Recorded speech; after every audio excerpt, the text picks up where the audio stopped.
Fala galera, sejam bem-vindos aos estúdios do Aretejus. Está começando mais um episódio.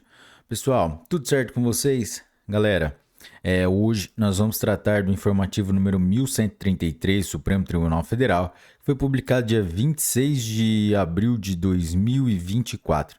Pessoal, antes de começarmos, vamos para as nossas formalidades, para a nossa liturgia de deixar o seu like, se inscrever no canal, ativar o sininho para receber as notificações, compartilhar com seus melhores amigos, acessar a descrição do vídeo para ter acesso aos nossos grupos de WhatsApp, Telegram, para ter acesso aos PDFs dos informativos na nossa formatação, as novidades legislativas. E é isso aí, galera. Vamos lá. Informativo número 1133 do Supremo Tribunal Federal. Direito Constitucional, Direito Processual Penal.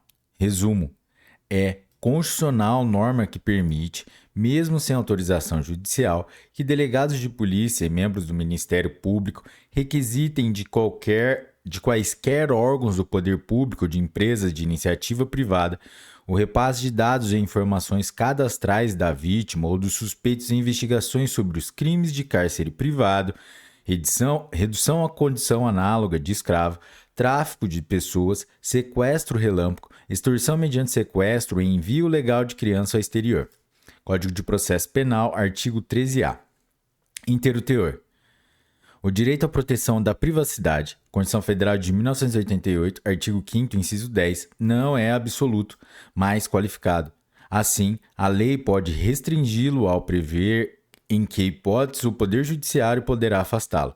Na espécie, a restrição é admitida, pois a finalidade é de investigar infrações à lei, na medida em que suas provas raramente ficam disponíveis publicamente. Conforme a jurisprudência desta Corte, tal como as informações dos registros públicos, os dados cadastrais de posse das empresas de telefonia também podem ser requisitados, sem que a medida configure violação ao direito à privacidade.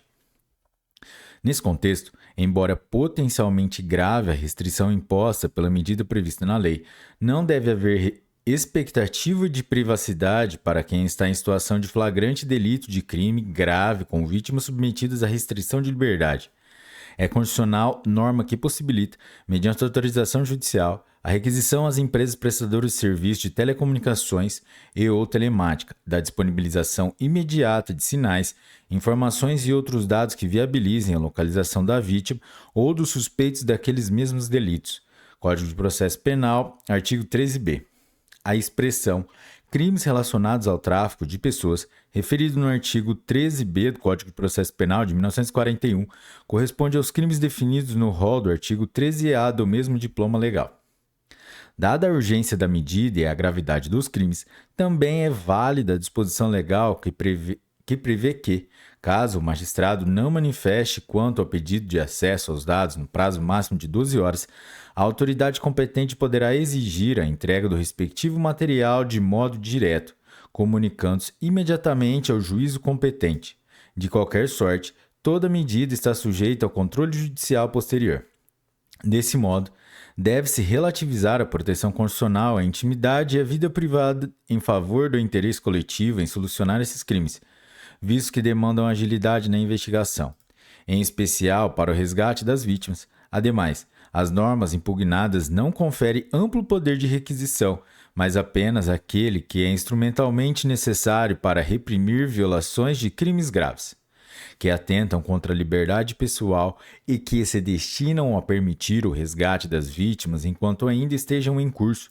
Com base nesses e em outros entendimentos, o plenário, por maioria, julgou improcedente a ação para assentar a constitucionalidade do artigo 11 da Lei nº 13.344 de 2016, que acrescentou os artigos 13A e 13B ao Código de Processo Penal.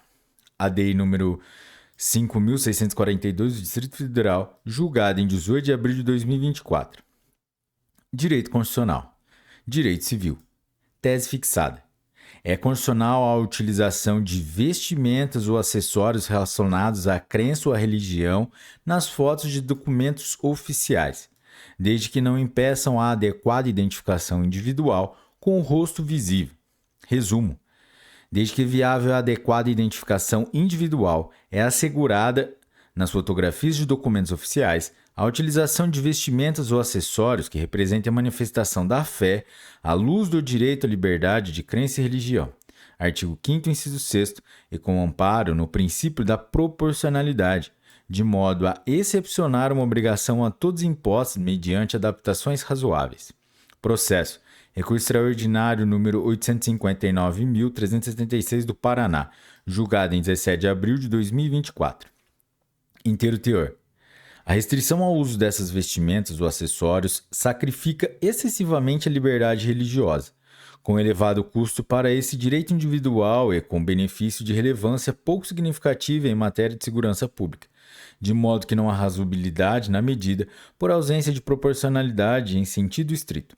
Nesse contexto, é necessário alcançar uma ponderação de valores entre o interesse estatal de garantir a segurança para a coletividade e o direito individual de exercer a sua liberdade religiosa.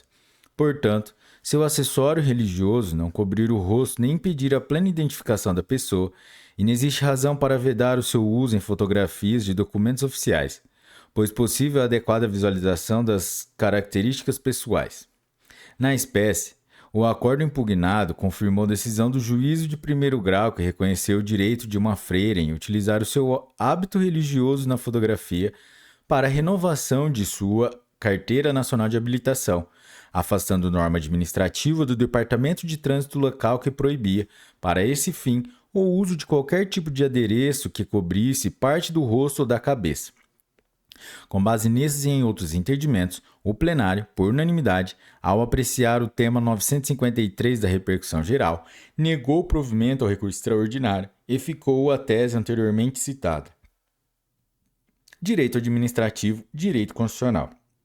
Resumo: são inconstitucionais por violarem os princípios republicano e democrático, normas estaduais, Constituição, lei e regimento interno que permitem mais de uma reeleição consecutiva para o mesmo cargo diretivo do Tribunal de Contas local.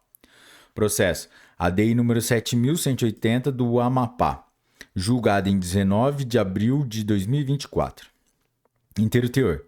Embora seja permitida a reeleição de conselheiro para o mesmo cargo diretivo do Tribunal de Contas Estadual, possibilitar que uma pessoa ou um grupo se eternize no exercício de posse de comando, em especial os de natureza executiva, representa grave risco ao dever de impessoalidade que norteia toda a administração pública em cada uma de suas esferas, pois oportuniza a captura da máquina administrativa e abre espaço para a instalação do despotismo. A atividade dos órgãos estatais, ainda que seja de caráter interno, como é a auto-organização, está vinculada à observância dos preceitos constitucionais. Neste contexto, ao regularem o tema, os Estados devem estabelecer, no máximo, a permissão para uma única reeleição ou recondução, sucessiva, à semelhança do que ocorre na regulamentação constitucional imposta para a chefia do Poder Executivo Federal. A alternância no exercício do poder é pilar essencial na democracia, de modo que se revela como consequência indispensável dos princípios republicano e democrático. Ademais, o dever de obediência aos princípios federais, referente aos tribunais de contas, resulta de sua própria autonomia. Artigo 73, combinado com os artigos 75 e 96. Com base nesses e em outros entendimentos, o plenário, por unanimidade, julgou procedente a ação para declarar a inconstitucionalidade parcial, sem redução de texto, da expressão permitida à reeleição, contida 1. No artigo 13, parágrafo 8º da Constituição do Estado do Amapá. 2. No artigo 7º da Lei Complementar Estadual nº 10 de 1995, Lei Orgânica do Tribunal de Contas do Estado do Amapá. E 3. O artigo 263 do Regimento Interno do Tribunal de Contas do Estado do Amapá, a fim de afastar qualquer aplicação que possibilite mais de uma única reeleição consecutiva de conselheiros para o mesmo cargo diretivo do aludido Tribunal de Contas. Direito Penal. Resumo: é constitucional lei estadual que institui cadastro de pessoas com condenação definitiva nos crimes contra a dignidade sexual praticados contra criança ou adolescente ou por crimes de violência contra a mulher, desde que não haja publicização dos nomes das vítimas ou de informações que permitam a sua identificação. ADI número 6.620 do Mato Grosso, julgado em 18 de abril de 2024. Inteiro teor. Esses estados subsidiam a atuação de órgãos públicos no controle de dados e informações relevantes para a persecução penal e outras políticas públicas. Além disso, possibilitam à sociedade o monitoramento desses dados e contribuem para a prevenção dos novos delitos de violência de gênero infantil. Assim, as leis estaduais impugnadas, ao criarem cadastros dessa natureza, disciplinam matéria relativa à segurança pública, cuja competência legislativa é concorrente. Constituição Federal de 1988, artigos 24, inciso 11, artigo 125, parágrafo 1º, artigo 128, parágrafo 5º e artigo 144, parágrafos 4º e 5º. Por outro lado, a previsão de que o cadastro seja constituído por agentes que sequer foram condenados não está de acordo com o princípio da presunção de inocência. Artigo 5º, inciso 57. Assim, a inclusão do suspeito e do indiciado em um cadastro público representa medida excessiva à finalidade pretendida pela norma, pois difunde, ainda que de forma restrita, um estado relativo a determinado agente que ainda não foi submetido a um juízo condenatório.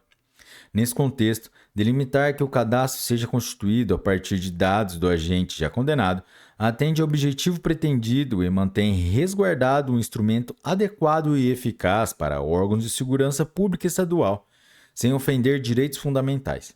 Por fim, dados incapazes de identificar a vítima podem ser coletados para auxiliar na formulação de políticas públicas. No entanto, para evitar uma exposição desnecessária da vítima, esses dados não devem ser disponibilizados para o público em geral, pois a este apenas serão acessíveis os nomes e fotos dos condenados, até o término do cumprimento da pena. Com base nesses e em outros entendimentos, o plenário, por unanimidade, julgou parcialmente procedente a ação para 1. Declarar a inconstitucionalidade da expressão o suspeito indiciado ou constante do inciso 1 do artigo 3º da Lei nº 10.315 do Estado do Mato Grosso. 2. Conferir interpretação conforme a Constituição ao Estado, conforme a Constituição ao inciso 1 do artigo 4º da Lei 10.315 de 2015 do Estado do Mato Grosso e delimitar que a. Não será dada publicidade ao nome da vítima ou a dado cuja correlação seja capaz de reconhecer o nome da vítima. E b. O termo condenados refere-se à sentença penal condenatória transitada em julgado. C.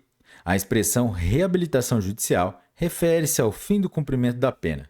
E 3. Conferir interpretação conforme a Constituição